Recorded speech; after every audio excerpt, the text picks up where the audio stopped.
Hello my dear students, today's session we're going to talk or analyze the lines of our poem A Child to His Sick Grandfather. As I said that the poem consists of 48 lines and it is divided into 8 stanzas. Each stanza consists of 6 lines.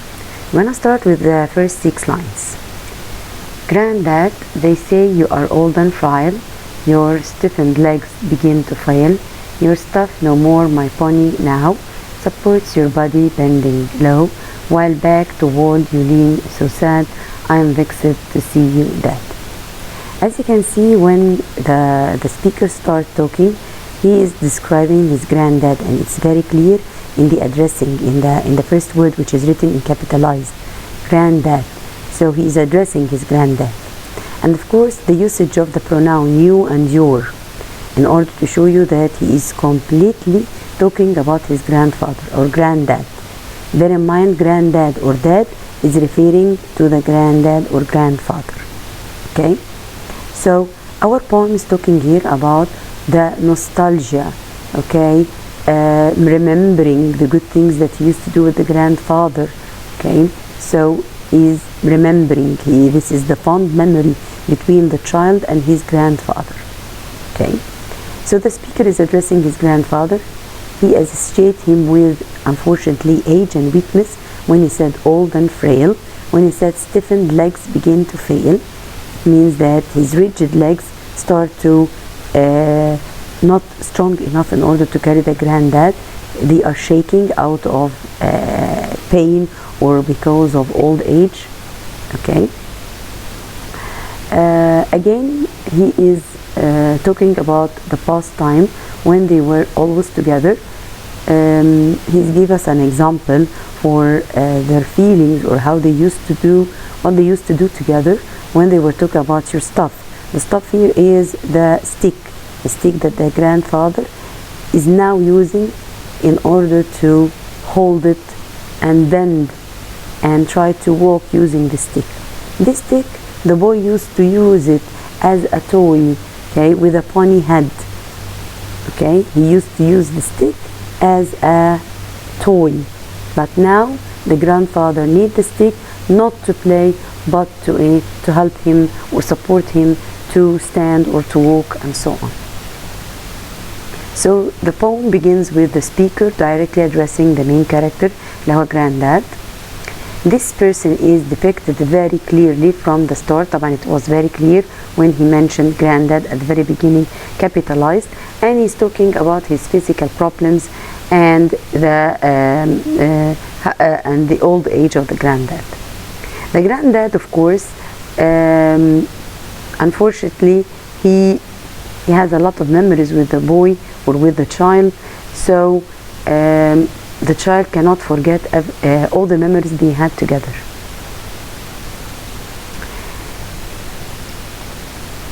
Concerning the figurative language in this poem, we have a lot of figurative language. For example, the alliteration.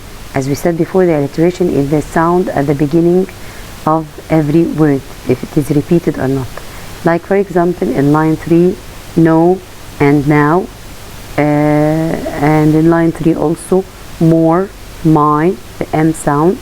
Okay, in line 5, while, wall, the W sound. Also in the same line, so and sad, line 5, the S sound.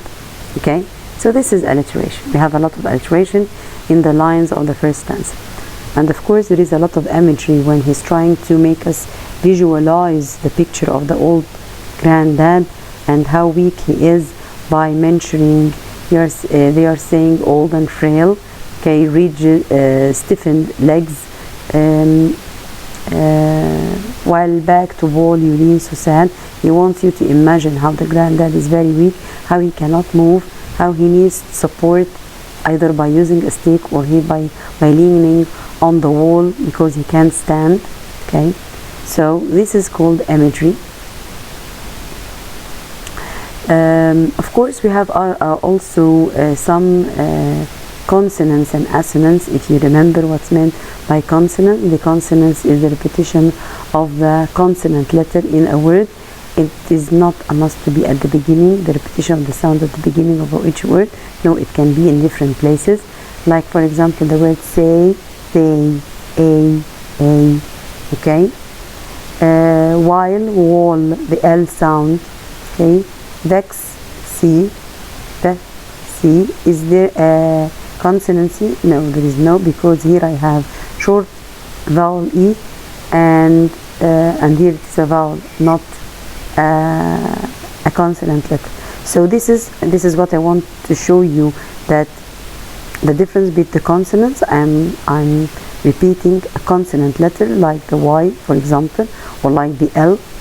But when I'm talking about the assonance, so I'm talking about the vowel letter, the repetition of a sound of a vowel letter.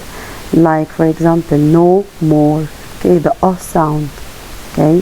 When I say, frail, okay, ale, the E sound, okay. So this is the consonants and assonance. This is consonants and assonance. This is concerning the first stanza. Let's move on to the second stanza, which starts from line 7 to line, as you can see, 12. Okay.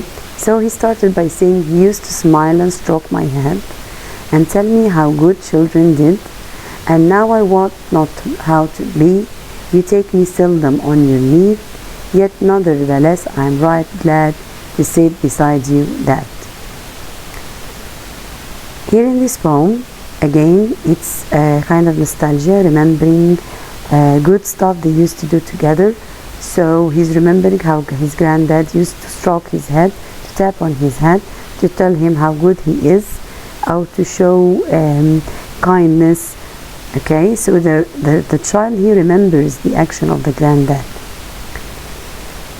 So he's full of memories.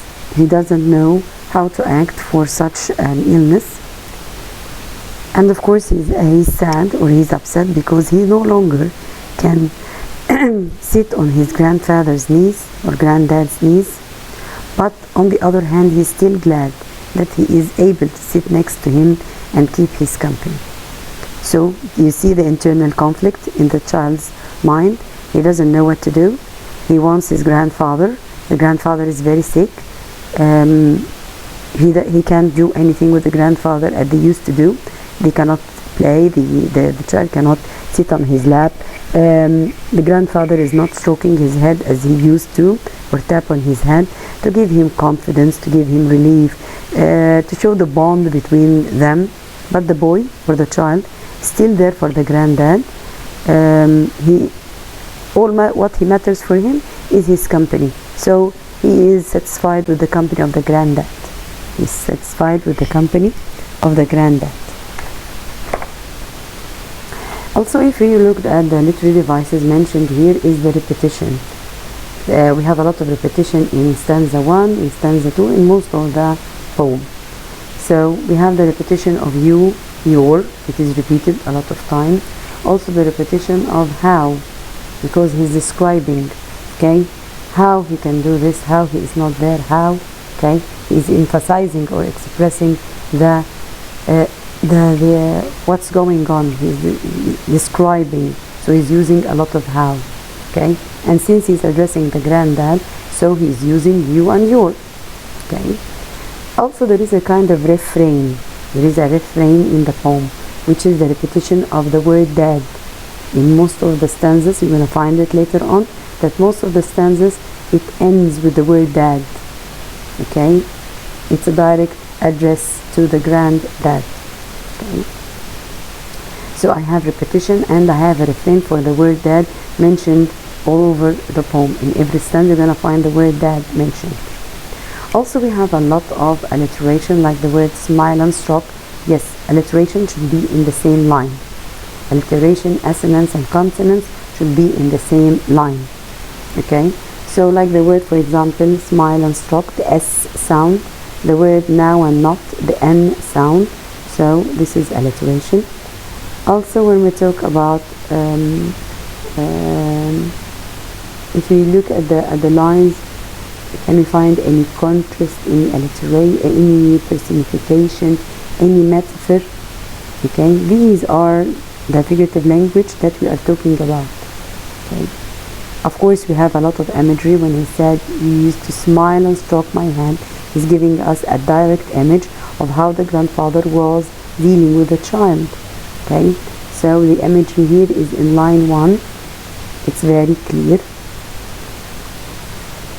The usage of simple vocabulary or adjective which stresses the innocence and the child's attitude which the narrator has. So the language here is very simple to show you who is talking actually, and at the same time to show you the bond between the grandfather and the son, the grandfather and the grandson. I hope that you could understand or figure out what kind of feeling that we are talking about, since our poem is the most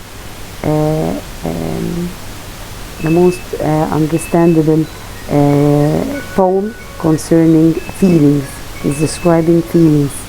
Okay, I hope that you understand it. For the next time, inshallah, we're gonna complete narrating our poem. Thank you.